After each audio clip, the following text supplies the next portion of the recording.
వినాశకాలే విపరీత బుద్ధి అంటే పోయే కాలము వస్తే బుద్ధి పక్కదారి పడుతుందని చెప్పేసి కొంతమంది పెద్దలు పట్ల మాట్లాడుతుండే అది నిజమే అనిపిస్తుంది. ఎందుకంటే కాంగ్రెస్ వాళ్ళు కొంతమంది మంత్రుల తీరు, కొంతమంది ఎంపీల తీరు, వాళ్ళ ప్రవర్తన ఎట్లుందనేది ఈయన మాట్లాడుతున్నాడు.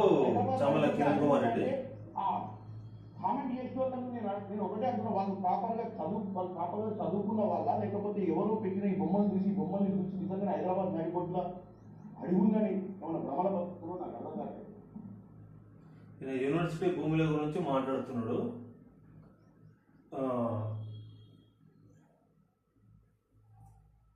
ఈ వ్యక్తి ఇక్కడికి రాలేడు.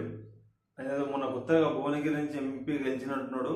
ఆయన సెల్ఫీ వీడియోలు అవి ఢిల్లీ నుంచి ఏది దొరికితే అది మాట్లాడుతున్నాడు. ఏం మాట్లాడుతున్నాడు ఆయనకే క్లారిటీ లేదు.